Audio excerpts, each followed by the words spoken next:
Selamat pagi, selamat siang, selamat sore. Kalian berada, kami dari kelompok otonomi daerah yang beranggotakan satu Alia Fadilah Salma, si paling keren dan paling kece. Dan kemudian ada Dimas Kusuma Wiyata, si paling gagah dan berani karena cowok ya. Kemudian ada Destika Ayu Fitri Rahmawati yang paling anti dan cantik. Cynthia Retna Angelas paling pendiam dan paling rajin. Kemudian ada saya sendiri, Nala Sofil Mubarot, si paling pekerja keras. Assalamualaikum warahmatullahi wabarakatuh. Salam sejahtera bagi kita semua. Shalom, Om Swastiastu, Namo Buddhaya, salam kebajikan, Rahayu, Rahayu, Rahayu. Yang terhormat Bapak Dani Mutada selaku dosen mata kuliah otonomi daerah, serta teman-temanku yang telah menyempatkan waktu pada kesempatan kali ini. Izinkan saya memperkenalkan diri terlebih dahulu. Saya Nala Sofil Mubarot dengan NIM 811420089. Izin untuk memulai pembukaan video blog pada siang hari ini. Nah, adapun topik yang akan kita bahas ada bermacam-macam. Yang pertama ada apa itu otonomi daerah, daerah otonom, dasar hukum otonomi daerah, kemudian sejarah otonomi daerah, apa itu APBD, desentralisasi, dekonsentrasi, sentralisasi, serta contoh penerapan otonomi daerah, baik yang itu mendukung maupun yang menghambat pelaksanaannya. Untuk mengawali pemaparan daripada video blog kali ini, saya akan memaparkan mengenai apa itu pengertian otonomi daerah, daerah otonom, dasar hukum otonomi daerah, serta tujuan pelaksanaan otonomi daerah itu sendiri. Nah, tanpa membuang waktu lagi, kita mulai dari yang pertama mengenai pengertian otonomi daerah. Nah, otonomi itu berasal dari bahasa Yunani yang terdiri dari dua kata, yaitu autos yang berarti sendiri dan nomos yang berarti peraturan. Nah, berdasarkan Undang-Undang Republik Indonesia Nomor 32 Tahun 2004, Pasal 1 Ayat 5 menyebutkan bahwa otonomi daerah merupakan hak, wewenang, dan kewajiban daerah otonom untuk mengatur dan mengurus urusan pemerintahannya sendiri serta kepentingan masyarakat sesuai dengan peraturan perundang-undangan. Kemudian, apa itu daerah otonom? Pasti teman-teman merasa kebingungan kan? Akan tetapi, materi otonomi daerah ini pernah diajarkan pada masa sekolah menengah pertama dan sekolah menengah atas. Tentunya teman-teman pasti sudah tidak asing, akan tetapi mungkin lupa ya. Nah, untuk itu saya akan memaparkan mengenai apa itu daerah otonom.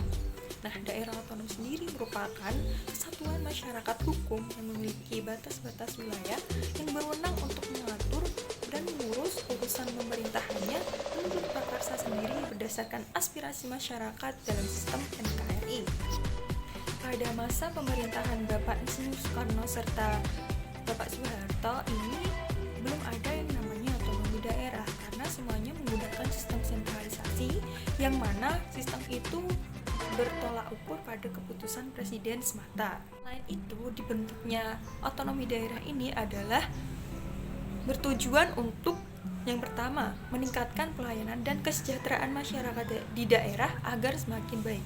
Yang kedua, meringankan beban pemerintah pusat agar pelaksanaan pemerintahan di daerah, terutama pembangunan, berjalan lebih efektif dan efisien.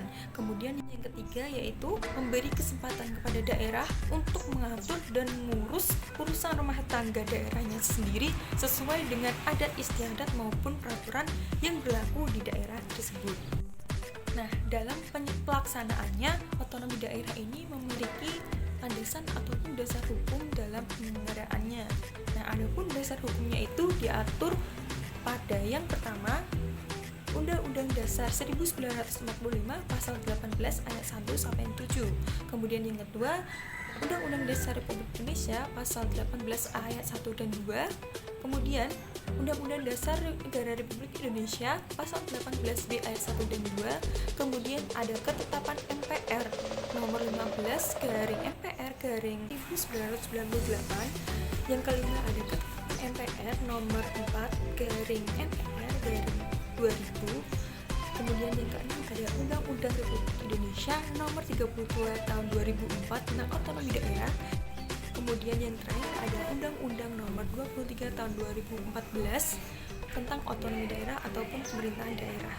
Kemudian mengenai asas-asas otonomi daerah mengenai yaitu desentralisasi, dekonsentrasi, dan tugas pembantuan akan dijelaskan oleh rekan saya yaitu Destika Ayu Fitri Rahmawati. Nah,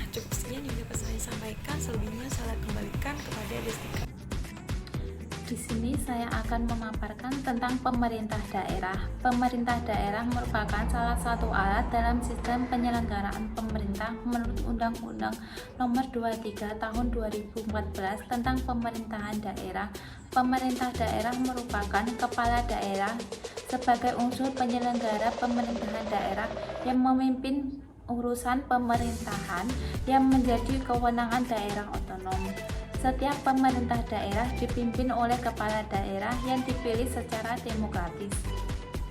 Kepala daerah mempunyai kewajiban untuk memberi laporan penyelenggaraan pemerintahan daerah kepada pemerintahan dan memberikan laporan keterangan pertanggungjawaban kepada DPRD serta menginformasikan laporan penyelenggaraan pemerintahan kepada masyarakat. Selain itu, peran pemerintah daerah juga dapat dimaksudkan dalam rangka melaksanakan desentralisasi, dekonsentralisasi, dan tugas perbantuan sebagai wakil pemerintah di daerah otonom, yaitu untuk melakukan yang pertama, desentralisasi, yaitu melakukan semua urusan yang semula adalah kewenangan pemerintahan menjadi kewenangan pemerintah daerah untuk mengatur dan mengurus urusan pemerintahan dalam sistem Negara Kesatuan Republik Indonesia. Yang kedua, dekonsentralisasi, yaitu menerima pelimpahan wewenang ke pemerintahan oleh pemerintah kepada gubernur sebagai wakil pemerintah atau kepada instansi vertikal di wilayah tertentu untuk dilakukan. Yang terakhir adalah tugas perbantuan, yaitu melaksanakan semua penugasan dari pemerintah kepada daerah atau desa, dari pemerintah provinsi kepada kabupaten atau kota, dan dari pemerintah kabupaten atau kota kepada desa untuk melakukan tugas tertentu. Selanjutnya, dalam pemerintah daerah terdapat anggaran pendapatan dan belanja daerah atau APBD, merupakan rencana keuangan pemerintah daerah selama 1 tahun yang ditetapkan oleh peraturan daerah. APBD dapat dijadikan sebagai sarana komunikasi antara pemerintah daerah kepada masyarakatnya mengenai prioritas pengalokasian dana yang dilakukan oleh pemerintah daerah setelah berkoordinasi dengan pihak legislatif, yaitu pihak DPRD. Periode otonomi daerah di Indonesia pasca Undang-Undang Nomor 22 Tahun 1948 diisi dengan munculnya beberapa undang-undang tentang pemerintahan daerah, yaitu Undang-Undang Nomor 1 Tahun 1957 yang dimana sebagai pengaturan tunggal pertama yang berlaku seragam untuk seluruh Indonesia. Kemudian ada Undang-Undang Nomor 18 Tahun 1965 yang dimana menganut sistem otonomi yang seluas-luasnya, dan Undang-Undang Nomor 5 Tahun 1974. Prinsip yang dipakai dalam pemberian otonomi kepada daerah bukan lagi otonomi yang real dan luas-luasnya, tetapi otonomi yang nyata dan bertanggung jawab. Alasannya adalah pandangan otonomi daerah yang seluas-luasnya dapat menimbulkan kecenderungan pemikiran yang dapat membahayakan keutuhan negara Kesatuan Republik Indonesia dan tidak serasi dengan maksud dan tujuan pemberian otonomi kepada daerah sesuai dengan prinsip-prinsip yang digariskan dalam GBHN yang berorientasi pada pembangunan dalam arti luas. Kemudian undang-undang ini berumur paling panjang, yaitu sekitar 25 tahun, dan baru diganti dengan Undang-Undang Nomor 22 Tahun 1999 dan Undang-Undang Nomor 25 Tahun 1999 setelah tuntutan reformasi dikomandangkan. Salah satu hal yang paling menonjol dari pergantian Undang-Undang Nomor 5 Tahun 1974 dengan Undang-Undang Nomor 22 Tahun 1999 adalah adanya perubahan mendasar pada format otonomi daerah dan substansi desentralisasi. Hal ini dimungkinkan karena kepala daerah bertanggung jawab kepada Presiden melalui Menteri Dalam Negeri dan bukan kepada DPRD sebagai representasi dari rakyat di daerah yang memilihnya. Dengan demikian, yang melatar belakangi dilaksanakannya otonomi daerah secara nyata di Indonesia adalah ketidakpuasan masyarakat yang berada di daerah yang kaya sumber daya alam, namun kehidupan masyarakatnya tetap berada di bawah garis kemiskinan. Walaupun secara undang-undang sudah sering diterbitkan, namun dalam kenyataannya pengelolaan kekayaan alam dan sumber daya alam daerah masih diatur oleh pusat, sehingga masyarakat daerah yang kaya akan sumber daya alamnya merasa sangat dirugikan.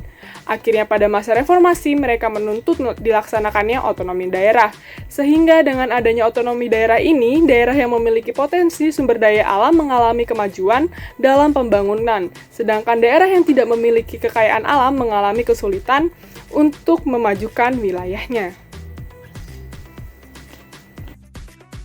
Baik teman-teman, selanjutnya saya akan memaparkan mengenai permasalahan yang ada di Kota Semarang yang kemudian menimbulkan permasalahan baru lagi bagi otonomi daerah di Kota Semarang. Seperti yang kita ketahui bahwa baru-baru ini Semarang tengah dilanda bencana banjir. Tepatnya pada tanggal 23 Mei 2022 lalu, pukul 2 siang, tanggul panahan air laut yang berlokasi di kawasan Lami Citra Pelabuhan Tanjung Mas Semarang jebol. Kemudian, pada malam harinya, tim relawan mengevakuasi di beberapa lokasi banjir, yaitu di pesisir utara Semarang dan Demak. Dari peristiwa jebolnya tanggul panahan air laut di Kota Semarang ini menyebabkan 1.500 rumah terendam banjir, sehingga beberapa warga tidak bisa menempati tempat tinggalnya untuk sementara waktu. Bahkan efek dari banjir ini mengakibatkan terganggunya beberapa aspek kehidupan termasuk aspek ekonomi, dikarenakan terdapat warga yang terhambat aktivitas sehari-harinya, termasuk tidak bisa melakukan pekerjaan mereka, dan ada beberapa sekolah yang dihentikan proses belajar mengajarnya untuk sementara waktu. Pada dasarnya, otonomi daerah memiliki esensi, yaitu kewenangan yang diberikan kepada pemerintahan daerah untuk mengatur dan mengelola kepentingan masyarakat mereka sendiri sesuai dengan peraturan perundang-undangan yang berlaku. Kemudian di sini pemerintah daerah juga memiliki tujuan, yaitu menyejahterakan masyarakat dan mengatasi setiap permasalahan yang ada di daerah yang dipimpinnya. Pemerintah Provinsi Jawa Tengah dalam mengatasi kasus jebolnya tanggul panahan ini termasuk cukup sigap dan juga cepat. Pemprov Jawa Tengah meminta untuk tanggul segera diperbaiki. Bahkan Wali Kota Semarang ikut serta meninjau secara langsung kondisi dan keadaan di daerah yang terkena rob atau banjir. Nah, untuk mengatasi suatu permasalahan daerah yang ada, tentunya selain dari pihak pemerintah sendiri yang menanganinya, juga diperlukan kerjasama bagi masyarakatnya. Hubungan koordinasi antara pemerintah dan masyarakat sangat penting dan perlu untuk dilaksanakan.